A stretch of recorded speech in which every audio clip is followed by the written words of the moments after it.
It's October and time for the biggest reptile expo in the country. I'm talking about the Chicago North American Reptile Breeders Conference. This is where the top names in herpetoculture and entertainment converge to show off their best and have a great time doing it too. Urban Jungles Radio is no exception. This year, NARBC was bigger and better, and so was the Urban Jungles Radio Lounge.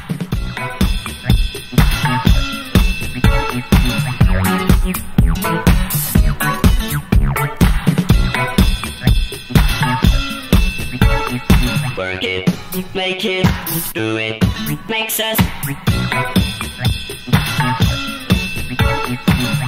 harder, better, faster, stronger.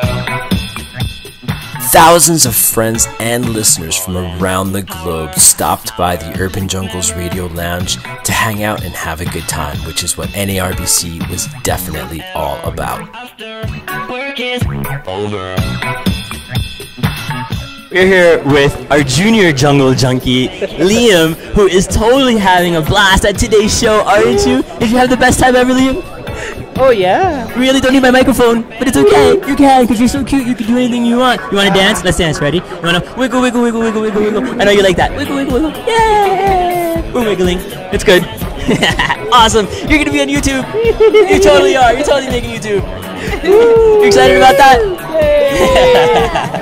Yeah, look at him. He's excited. Yeah. Woo! That's right. Yeah, get crazy. Woo! That's exciting. Yeah. Whoa. Awesome, you rock. Pound it. Yeah. And of course, there's all the amazing animals. Simply the best of the best from breeders represented from every corner of the country.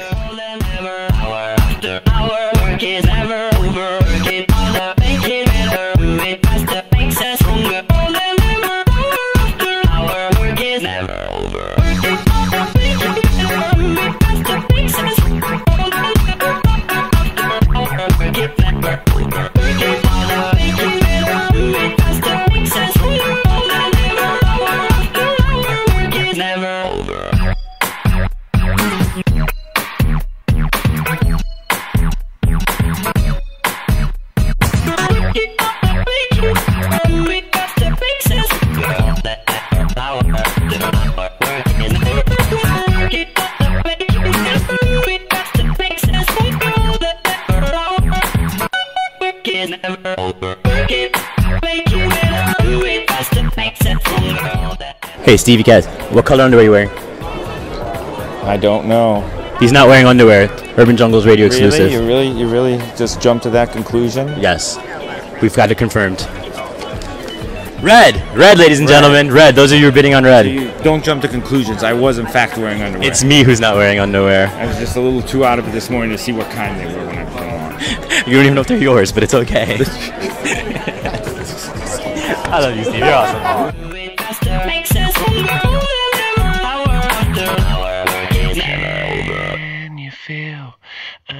And at these shows, our work is never over. In fact, it's time to start harassing some reptile people.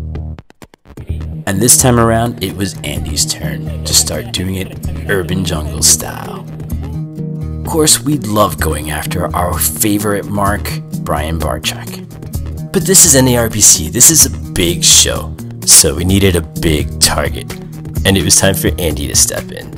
I know, I just get so excited with these ball pythons all the time. It's just, I don't know. I can't control myself. Buy a brush for like $2.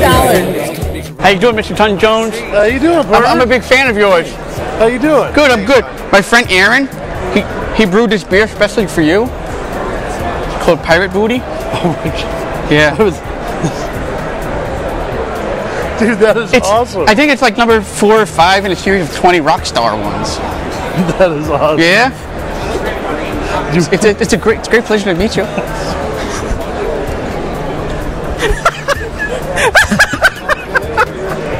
I can't even get a straight face. I know, neither can I. We're done. Ton Jones is without a doubt a great sport, but it's time to set our targets for our usual mark. It was time to find out just what it would take to push Brian Barczyk to the edge. I'm wanted, uninvited kin. It creeps beneath your crawling skin. It lives without, it lives within you. We're gonna photobomb Brian Barczyk as he's sitting there talking about snakes. We'll let him get his little spiel over, and then we will invade. Brian, are you getting frustrated?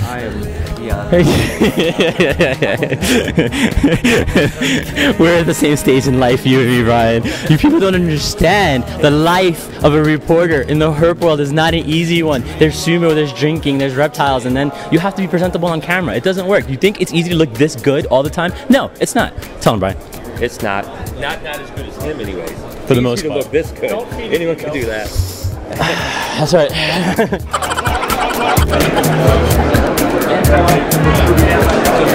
Whoa, girl. Whoa, sorry, girl. Whoa, wait a second. Hold on, my eating's getting a little crazy with you, Brian.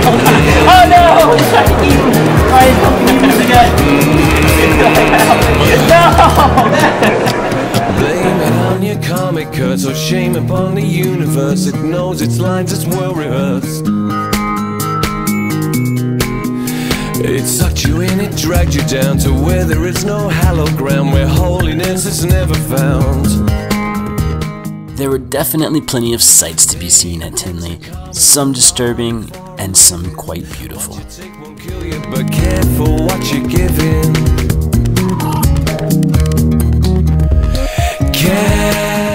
I'm standing here with Ben Grishaw, someone whose art I've actually admired for many years coming to reptile shows, and I finally picked up my first piece. I'm very excited about this. At this show, I picked up one of these beautiful tokay geckos along with Andy, who did as well. Ben, why don't you tell us a little bit, yeah, there we go. Why don't you tell us a little bit about the inspiration behind some of these animals? Are these animals that you're just particularly fond of, or I mean, how do you go about picking which subjects you're going to work on?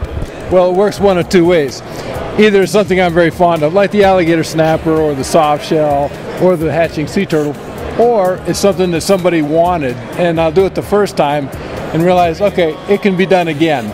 So then I do them repeatedly. And again, even though it sounds like I'm doing something over and over, each one's different because I get up on a different side of the bed every day. Well, that's the thing. You make these, and this is very important to note that these are all completely handmade by you, right? You're hand carving these, which is crazy. I can even imagine. About on average, how long would it take, let's say, to carve the snapping turtle? Well, that guy takes about 20 hours, give or take an hour or so. Well, I say 20 hours, but it's also 20 hours plus 50 years of carving. So right. The experience goes behind that's a factor. Absolutely amazing work. We're huge fans. We love your work. Thank you for bringing such amazing stuff to the shows. You're welcome. The NARBC show was filled with amazing animals. Some crazy drone flying. Broadcasting with good friends. Lots of shenanigans with great friends. Absolutely tons of fun with new friends. And goofing around with old ones. But best of all, herpers. Lots and lots of herpers. And even movies about them. Okay, I'm here. Fan favorite, the man, Dave Kaufman, laying down another Herpers. Herpers 3 out recently, right? It just came out?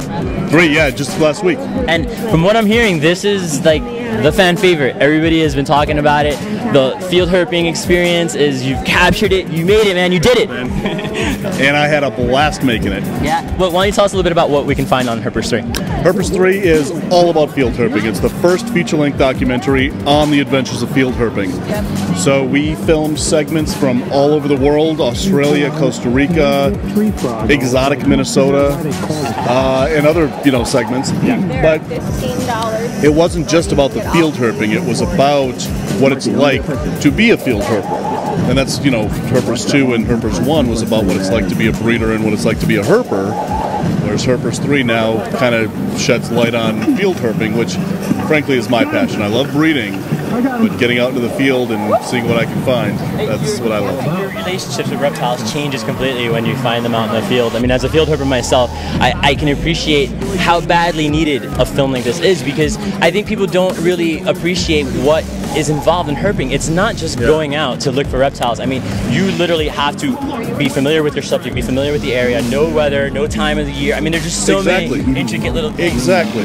And I found, I mean, in Minnesota at least, if I need to put on a jacket because it's that cold, I know I'm going to find more herps than if it's 80 degrees and I'm, sweating my ass off in a t-shirt, And it's just so weird that how much we're in tune to know what we need to look for and what we need to do and whatever. And I have to say, and I'm a little biased, but easily one of the most amazing people I know who's a naturalist is also a herper, because herpers just tend to really delve a lot more deeper into nature, I think. Bird watching, okay, you go to a place where you're going to see a bird and you sit and hope and wait. I mean, there's a lot more almost like science to herping itself, so it's going to be really good to see a film finally showing us the amazing time you can have herping. Well, I hope everybody enjoys it as much as I enjoyed making it. Well, make sure you go get your copy of Herpers 3. If you don't, we're coming after you.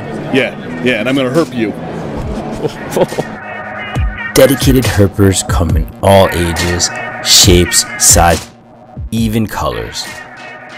But regardless, everyone came together to have a great time and show off their stuff in the process. And without a doubt, one of the most memorable events was hosted by none other than Urban Jungles Radio alongside with Brian Barczyk. And the entire thing was brought to us that evening by none other than Timberline. You know what I'm talking about.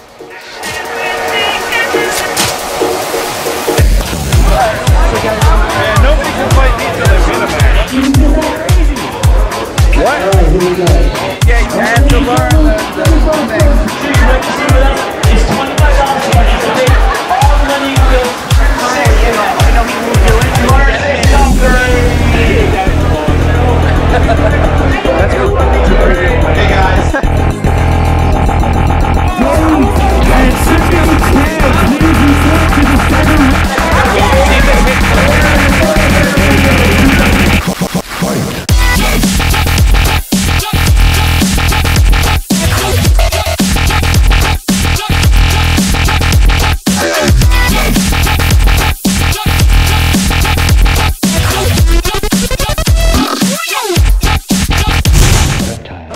Will you marry me?